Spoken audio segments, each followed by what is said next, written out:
Our sun today, a star in its prime. Our sun is a star. It's a giant ball of hot gas. The sun is mostly hydrogen and helium.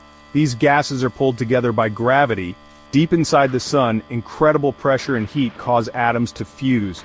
This is called nuclear fusion. Hydrogen atoms combine to form helium. This process releases enormous energy. This energy powers the sun. It's what gives us light and warmth here on Earth. The sun is about halfway through its main sequence lifespan. This phase lasts billions of years. During this time, the sun is relatively stable. It will continue to burn hydrogen for billions of years to come. Think of the sun like a campfire. Right now, the fire is strong and steady. It's using the wood as fuel. In the sun's case, hydrogen is its fuel. As the sun ages, it uses up the hydrogen in its core. Eventually, the core will be mostly helium.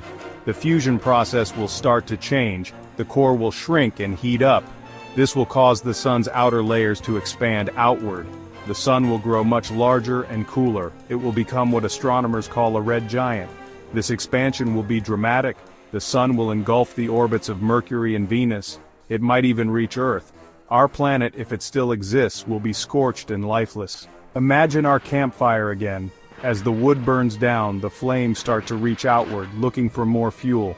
The sun, similarly, expands as it searches for more hydrogen to burn.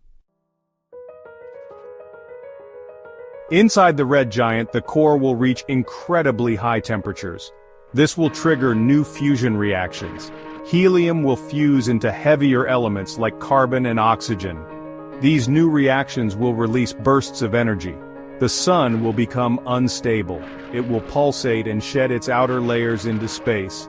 The expelled gas will form a beautiful cloud around the sun called a planetary nebula. Think of a fireplace filled with glowing embers. Occasionally, a log shifts and sparks fly outward. Similarly, the sun will have bursts of energy and expel its outer layers. After the red giant phase, the sun will dramatically shrink. It will become a small, dense object called a white dwarf. This stellar remnant will be about the size of Earth but incredibly dense. The white dwarf will no longer produce energy through fusion. It will slowly cool down over billions of years. Eventually it will fade away, becoming a cold, dark object known as a black dwarf. Remember our campfire. Eventually only ashes remain. They hold the shape of the fire, but the heat and light are gone. The white dwarf, in a way, is like those ashes, a reminder of the sun's once fiery life.